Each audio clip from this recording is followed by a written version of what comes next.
Hola, buenas tardes. Les damos la bienvenida a INADI con Vos, un programa del Instituto Nacional contra la Discriminación, la Xenofobia y el Racismo por Urbana TV. Te queremos agradecer por permitirnos entrar a tu casa todas las semanas para contarte un poquito sobre todo el trabajo que viene haciendo el INADI a lo largo de todo el país. Y como en todos los programas, queremos invitarte a que vos puedas formar parte de esta lucha contra la discriminación. ¿Cómo lo podés hacer? A través de nuestras redes sociales que figuran en pantalla. Dale, anímate, queremos conocerte. Ahora los invito a ver las noticias, a escuchar y ver las noticias de todo el trabajo que viene haciendo el INADI.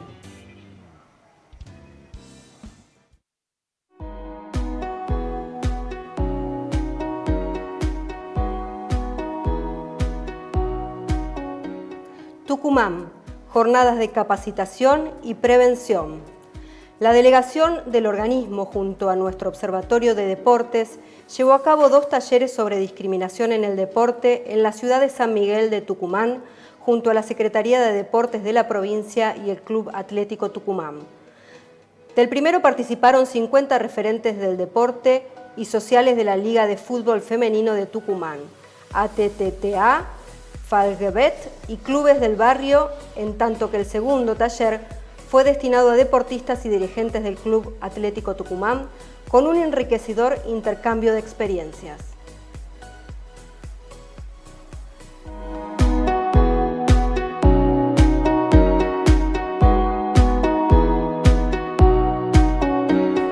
El Centro Ana Frank y el INADI, juntos contra la discriminación. Junto a su director, Héctor Salom, y a todo el equipo de jóvenes de la institución, compartimos una jornada en el Centro Ana Frank Argentina y firmamos un convenio de trabajo conjunto.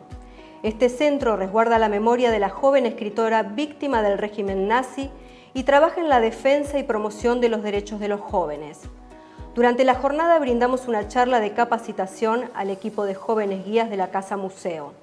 La capacitación para prevenir prácticas discriminatorias incluyó un recorrido por las leyes antidiscriminatorias de nuestro país y una puesta en común de experiencias personales y pautas para aplicar en el trabajo diario.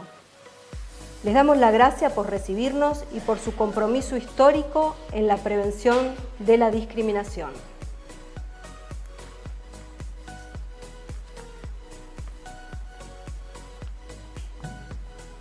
Lanzamiento de campaña federal por un deporte libre de discriminación y violencias. El pasado miércoles 13 de octubre, con la presencia de autoridades de clubes, personalidades del deporte y comunicadores de todo el país, se realizó el lanzamiento de la campaña federal por un deporte libre de discriminación y violencias en el Parque Municipal La Estación de Avellaneda. Esta campaña tiene como objetivo asegurar que la práctica deportiva sea una experiencia segura, diversa y libre de violencias. A través de la implementación de convenios, ampliación de los vínculos institucionales con clubes, federaciones y otras áreas estatales, la elaboración de informes, jornadas de concientización y campañas de comunicación, desde el INADI se trabaja con la convicción que el ejercicio del deporte es un derecho humano. Para cerrar, le compartimos este spot.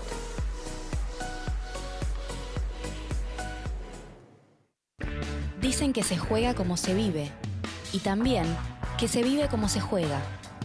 Es verdad, los deportes son juegos que desde que somos chiques nos transmiten ideas y valores, nos permiten realizar sueños y hasta cambiar vidas. Y nosotros también podemos cambiar al deporte, porque aunque nos apasione y hasta nos identifique un solo color, los rivales no son enemigos, y entre las reglas no escritas, la primera es no discriminar. Somos muchos quienes formamos parte de la hinchada que pide por más igualdad, más respeto, más derechos. Desde el INADI impulsamos una campaña federal por un deporte sin discriminación y violencias, a través del Observatorio de la Discriminación en el Deporte, en articulación con las delegaciones que el Instituto tiene desplegadas en todo el país. Se firman convenios de trabajo en conjunto con instituciones deportivas de todas las provincias. Se elaboran informes, documentos, charlas de sensibilización sobre la temática. Se realizan capacitaciones a dirigentes, deportistas y afiliados. El INADI realiza veedurías en estadios sobre accesibilidad y no violencia, así como intervenciones territoriales para sensibilizar a los asistentes a los espectáculos deportivos. Gracias a la articulación y convenios firmados con otros organismos del Estado, el INADI lleva a cabo nuevas campañas, políticas e iniciativas como el relevamiento de clubes. Todo esto con una inmensa mirada federal, gracias a un despliegue territorial con delegaciones, subdelegaciones y enlaces INADI en todas las provincias del país. Para que jugar bien signifique mucho más que ganar por goleada. Sumate a construir un deporte sin discriminación.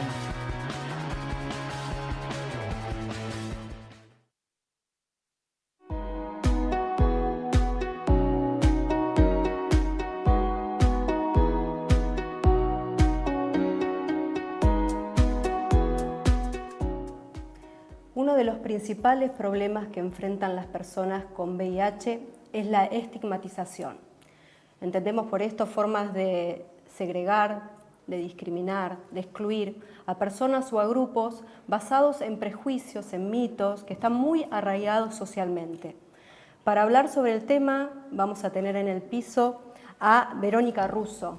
Verónica Russo es activista y es coordinadora del área de VIH del INADI. Los invitamos a ver y las invitamos a ver un video sobre su vida. Mi nombre es Verónica Russo, vivo con VIH hace 30 años. Llegué al INADI hace 10 años participando de los foros de la sociedad civil de VIH y de problemática de usuarios de drogas.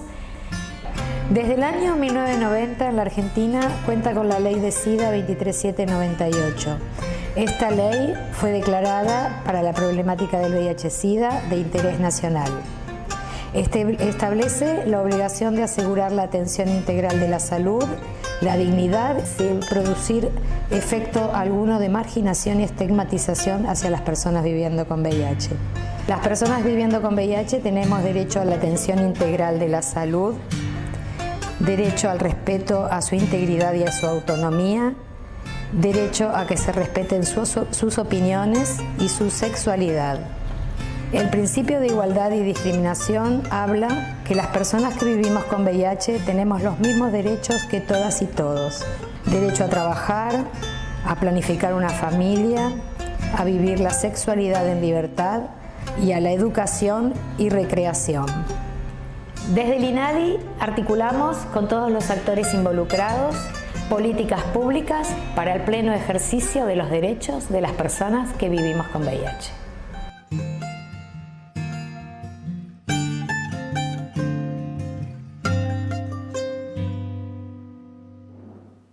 Bien, acá estamos de vuelta. Primero quiero agradecerte, Verónica, por estar acá, por participar del programa. Hablaba un poquito en la introducción del tema de los mitos, los prejuicios, que en realidad se dan en muchos colectivos y que sufren discriminación, pero en el caso de las personas con VIH, ¿cuáles son? ¿Qué es lo que está bueno desenmascarar un poco? Creo que sobre todo cuando hablan de estigmas, las estigmas se habla de marcas. Y una de las primeras cosas que podemos notar en las personas con VIH es que no tenemos marcas. Es decir, que el virus es un virus que se tiene en sangre y que no hay nada que identifique a una persona u otra o la diferencie de otra por tener VIH. Bien. ¿Y qué otras cosas culturales, creencias, falsas creencias, como decimos, que rondan a la temática a las personas, eso se fue desarmando a lo largo de los años? No. Creo que lo único que hemos, o que tienen las personas con VIH hoy, tal vez obviamente en Argentina y en otras partes del país, pero en Argentina principalmente, esto de tener una salud pública y poder todas y todes contar con un tratamiento antirretroviral es muy importante. Que no pasa, digamos, no tener seguimiento y tratamientos. Pero con respecto al estigma no cambia porque también se sigue asociando mucho al VIH con el SIDA. cuando no son lo mismo. Claro, ahí tenés un posible mito, ¿no? Claro. Culturalmente esta unión que se hizo históricamente es falta de información también, falta de... Exacto. Es a través de los procesos de que tal vez parece algo muy simple y común, pero tener VIH es una condición, no es una enfermedad. Y SIDA es un componente de palabras que tiene que ver con un síndrome, un conjunto de enfermedades que adquiriste. Y eso es que tal vez cualquier persona puede llegar a tener un cuadro de enfermedades adquiridas. Lo que tiene la condición del VIH es que es un virus el cual se alimenta de nuestras células y linfocitos T, que son las defensas. Entonces, al no poder tener un tratamiento, por eso decía lo importante del acceso al tratamiento. El acceso al tratamiento es muy importante para poder mejorar la calidad de vida. Ahora, no tiene que ver con los mitos, que sí en poblaciones claves, que tal vez las que podemos después, puede haber un montón de interseccionalidades, pero digamos las mujeres trans o las personas trans, en realidad toda la comunidad LGTBI, las personas usuarias de drogas, hay un estigma principalmente hacia esas personas que están asociadas, ¿no?, al consumo con el VIH, a las características o las prácticas de vida que estén asociadas sí o sí al VIH. Y relacionado a esto, ¿cómo es vivir con VIH hoy en Argentina? ¿Con qué contamos? Hay diferentes etapas, digamos, ¿no? Hoy yo te puedo hablar de mí y te puedo hablar que hoy tengo 56 años, hace 33 que tengo VIH y que pasé muchas etapas, pero tampoco, gracias a esto de tener la medicación y la importancia de tener un tratamiento integral, porque no es solo la medicación, sino poder tener acceso a otros recursos, significan que tengo una prevalencia de vida que no es la misma que pensaba a los 20 años cuando no había tratamientos. Entonces, crecer es crecer como cualquier mujer que crece y deja de ser gestante y tenés una menopausia y aparece, bueno, tal vez algunas son propias, que son secuelas que va dejando. La medicación tampoco es una cosa simple, por eso siempre hay que pensar en la prevención y en el cuidado y en la importancia de tener acceso a preservativos. Eso que estás diciendo me parece como fundamental. ¿Cómo crees que influyó la ESI, por ejemplo, que ahora está como bastante instaurada, si bien no en todos los colegios, es todavía un tema a hablar, pero ¿sentís que tiene alguna repercusión en esto de prevención que estás hablando? Creo que sí, que se empiecen a hablar de lo que antes por ahí no se hablaba, ¿no? De mi cuerpo. Creo que sí, sobre todo en que no haya limitaciones con respecto a la sexualidad. Tal vez creo que el VIH o las enfermedades de transmisión sexual, en realidad, porque no es la única y hay otras que son mucho más agresivas e inminentes en el daño, porque son menos visibles también, otras visibles que tal vez no son tratadas. La importancia del ESI lo que trajo es de poder también gestionar placeres, que creo que es algo importante de tener en cuenta, que aparte de tener el instrumento, me acuerdo que muchos años desde las organizaciones de la sociedad civil éramos las que encargadas ante esta situación que vivíamos, nos era imperioso contarle a los demás cómo cuidarse y que, es decir, también muy importante los cambios con el tema del tratamiento, de que en relación a las relaciones sexuales con las personas con VIH, hoy existe que teniendo una medicación y un tratamiento eficaz, sos indetectable, que es una condición también que te produce la medicación en tu cuerpo, que es intransmisible y está demostrado que una persona en tratamiento es intransmisible. Bien, te hago dos preguntitas como para ir cerrando, después si querés nos contás algo que vos quieras, pero en cuanto a las leyes, porque hablaste varias veces del tema de la legislación, las más importantes que amparen la temática. Tenemos una ley que es realmente es pionera en el mundo, que es la 23798. Esa ley tiene muchos años y realmente hoy nosotros los que estamos tratando fue prácticamente clínica. Y hoy estamos tratando de promover, y desde el INADI también se promueve esta nueva ley que tiene tal vez la inclusión de todo lo que tiene que ver con lo social y específicamente en situación, sobre todo niños y jóvenes, que es una tarea pendiente, ¿no?, de la transmisión vertical, que es una de las vías de transmisión que es de madre a hijo. Bien.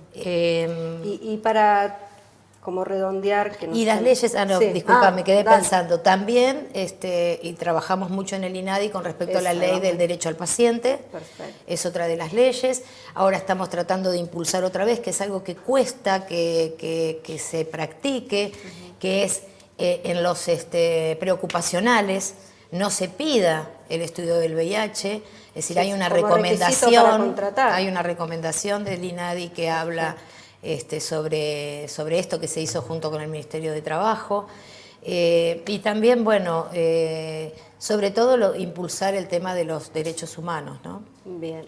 Bueno, el canal de denuncia, la persona que quiera denunciar, persona con VIH que tenga una situación de discriminación, son los mismos canales. Son los mismos canales. El 168 y el 168, las redes sociales, el mail, y obviamente también acercarse a la sociedad civil que trabaja en conjunto con el INADI, y bueno, y poder verificar, digamos, y también ser tangible de esta posibilidad que es muy importante en el INADI, que se trabaja con los expedientes, ¿no?, con una confidenciabilidad hacia la denuncia. No solamente decir con VIH, como se hace contrata también. Bueno, digamos, generar un elemento, claro, que a la persona le genere ganas de ir a denunciar. Bueno, te queremos agradecer mucho que hayas estado y que, bueno, hayamos podido conocer un poquito más del trabajo que también se hace desde el INADI con esta temática. Bueno, quería incluir, ya que estamos pronto, en un mes vamos a tener, ya llega el 1 de diciembre, termina octubre, noviembre, y estamos preparando el 1 de diciembre, que pongámonos firmes y que un cambio decinos ahí a la gente. Ponele firma y que es posible una Argentina sin discriminación. Muchas gracias. Bien, para cerrar vamos a ver el video de una campaña que fue realizada junto a la Alianza Federal y Igualaí de Ushuaia a La Quiaca, la Asociación Ciclo Positivo y la Red Argentina de Jóvenes y Adolescentes. Ella nos trajo chocolates, en un momento, no sé, hicimos carnaval carioca, la filita, estábamos todos disfrazados de lo de la granja, sí, hicimos la fila, la ronda, todo, bailamos un montón. Le digo, no le digo. Le tengo que decir. ¿Tendrá la suficiente información? Creo que nos hubiera tocado juntos en la habitación. Le digo, no le digo. Bueno, ya fue, le digo. Tengo VIH. Bueno, tengo forros. Y yo estoy indetectable. Una persona con VIH en tratamiento, con la carga viral indetectable durante 6 meses o más, no transmite el virus por vía sexual. La desinformación alimenta el miedo y genera actos de discriminación.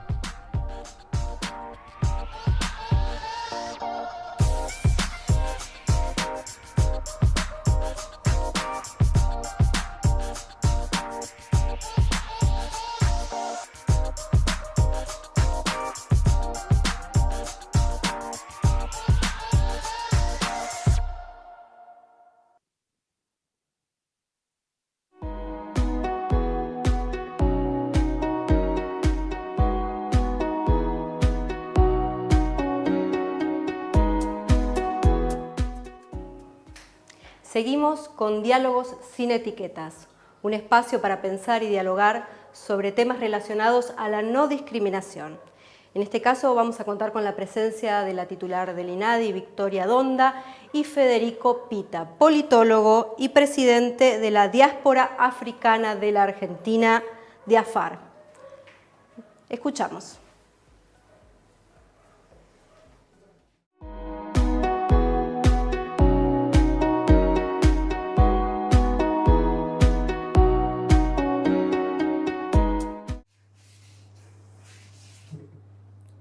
Bueno, hola. Para todos los que piensan que esta parte es fácil, no es fácil y uno no se acostumbra aunque haya dado muchas notas.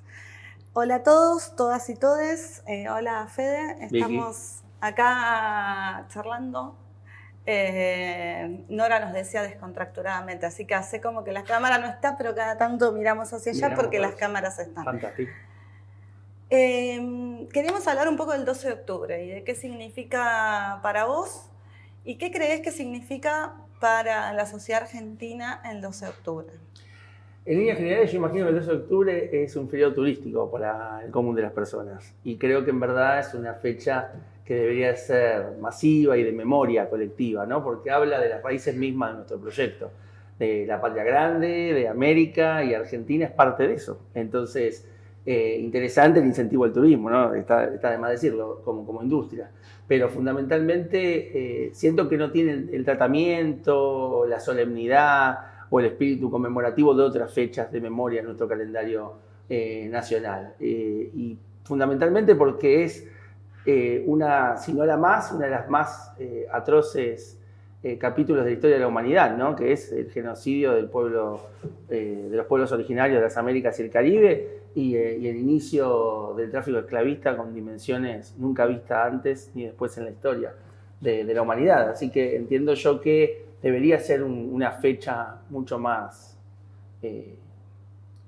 solemne, donde todos frenásemos un poco más y le diésemos el espacio que esa fecha se merece, ¿no? Entiendo yo que es algo continental, me atrevo, ¿no? No es una fecha que se frena el continente, el 12 de octubre, pero Argentina también, en líneas generales, en términos sociales, no es una fecha que invite a las grandes movilizaciones sociales, a la Plaza de Mayo en la ciudad de Buenos Aires, donde somos nosotros, que otras fechas sí invitan y empujan. Entonces siento que, más allá del cambio de denominación, muy interesante superar esa celebración que en otros lugares en España es una celebración, ¿no? Es el Día de la Hispanidad, entonces claro, está claro que ese no es el tono, pero insisto que le falta fuerza a ese ejercicio de memoria colectivo que es el 12 de octubre.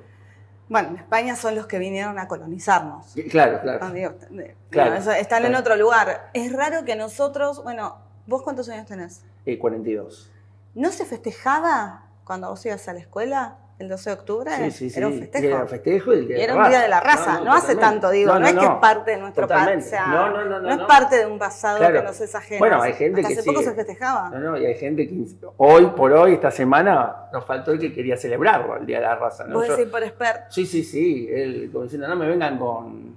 y es más, se despachaba con un comentario... Antes de venir acá te drogaste. Claro, él decía, ¿no? Los drogadictos. No nos drogamos, Esper, nosotros para venir acá. Un escándalo. Pero indudablemente quiero imaginar que es una expresión minoritaria quienes quieren celebrar el Día de la Raza. Pero insisto, el contraste, para que eso quede claramente como una idea marginal, me parece que la frase del tuit de Esper aparece a ocupar un vacío que efectivamente existe, ¿no? Digo, hay una movilización de masas en torno a esa fecha que no está. Entonces me parece que eso no le daría mucho margen para esas expresiones que indudablemente, por suerte hoy sufren el silencio, ¿no? Digo, no lo dicen tan a viva voz, pero indudablemente hay todo, me quedo con la idea de ocupar más ese espacio de lucha por la memoria, ¿no? Yo pienso esta denominación del Día de la Diversidad Cultural, ¿no? Y me suena casi celebratorio, ¿no? ¿En qué sentido? Yo no pienso el 24 de marzo como el Día de la Pluralidad Ideológica en Argentina, ¿no? Es un día de memoria. Sí, claro. Y si yo dijese una cosa así, me cuelgan en la Plaza de Mayo. No, pero aparte porque hablar de la diversidad cultural, o sea, es reivindicar. Yo reivindico la diversidad cultural. Sí, claramente. Entonces, pero es reivindicable el 12 de octubre, pero justo marca esa un fecha, genocidio. Claro, esa fecha no es la fecha, claramente. Digo, yo también reivindico la pluralidad ideológica de la Argentina y celebro la democracia, no el 24 de marzo.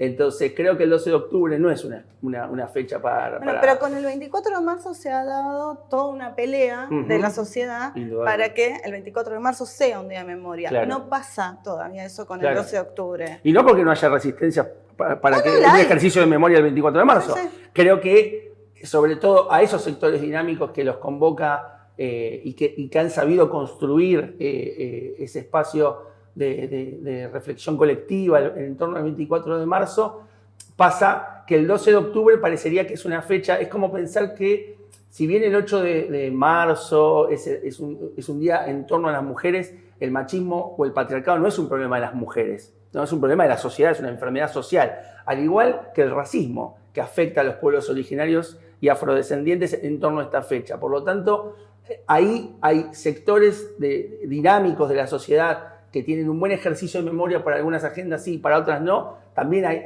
invito a una reflexión en torno a qué pasa que no nos moviliza a nivel de masas. Bueno, esa lo que fecha. pasa es que no nos ha movilizado a nivel, o sea, el sector más dinámico de la sociedad argentina no se siente movilizado todavía por el racismo, Claro. porque no nos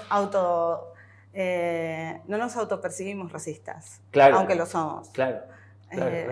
Entonces, porque es más difícil poder ver los niveles de racismo estructural que tenemos diariamente. Pero mira, invitando a ver el vaso medio lleno, que no suele ser muy mi estilo, pero creo que... Es cierto, ¿no?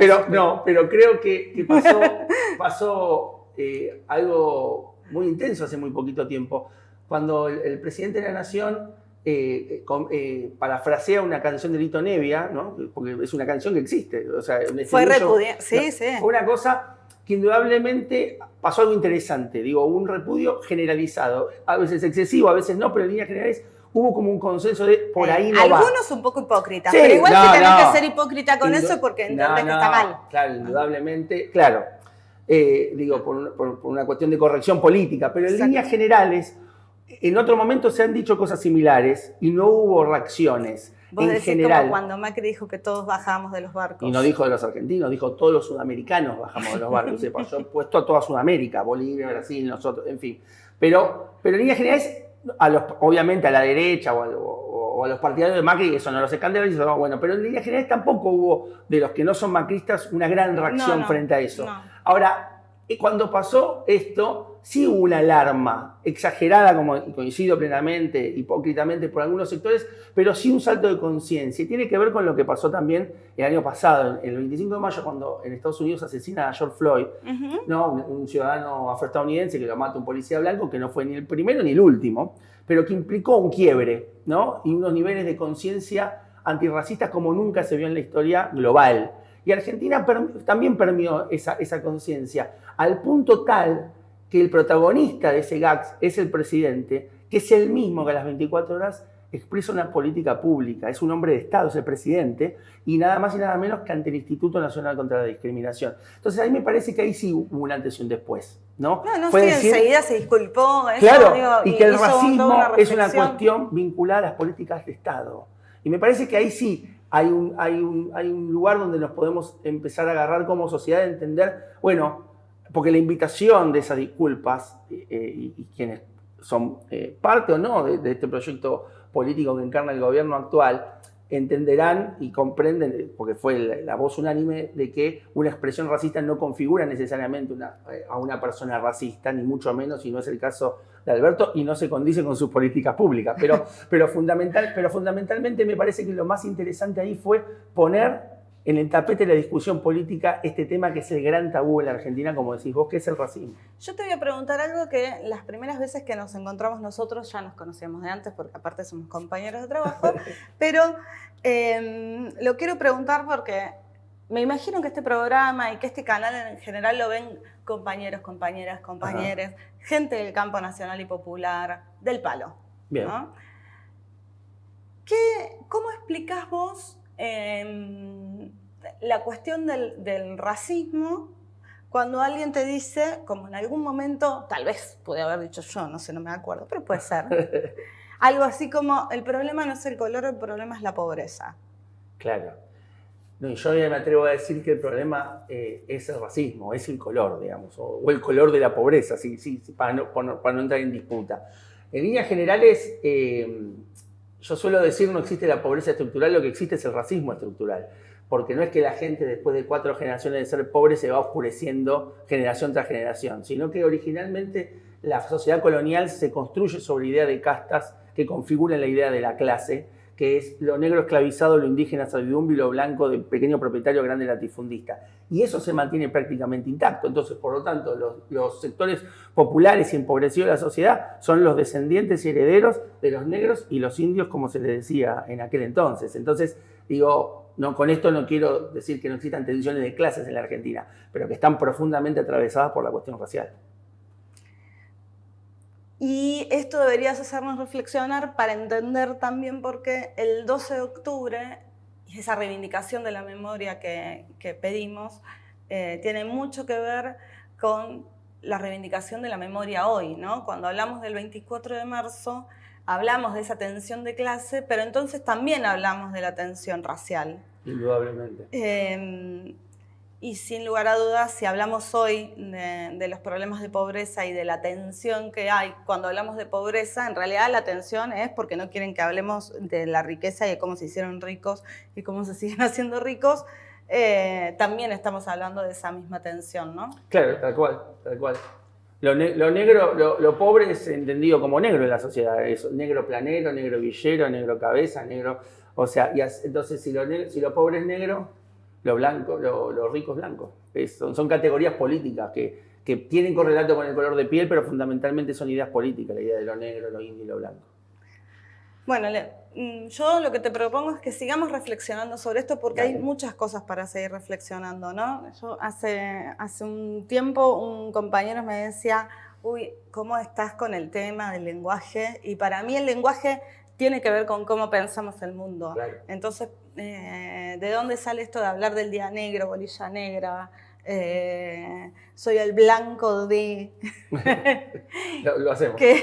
Pero bueno, eso me parece para después. Hoy decir que el 12 de octubre es un día de memoria y que deberíamos recordar a aquellos y aquellas que fueron saqueados, saqueadas, y que luego y aquellos y aquellas que fueron traídos contra su voluntad a dejar su vida en esta tierra y que son parte de nuestro pueblo. Indudablemente, sí, parte y mayoría, como siempre decimos. Sí, que estamos en la mayoría. Y mayoría. Y pocas veces, y eso se tiene que ver también, porque claro. Yo creo que es uno de los, este programa debe ser de los pocos donde estamos adelante de la cámara, dos. Sí, dos al mismo tiempo. Es demasiado, ¿no? Sí, Vos sos más negrito, yo soy más pardita, pero al mismo tiempo. Pero claro. Un beso. Dale.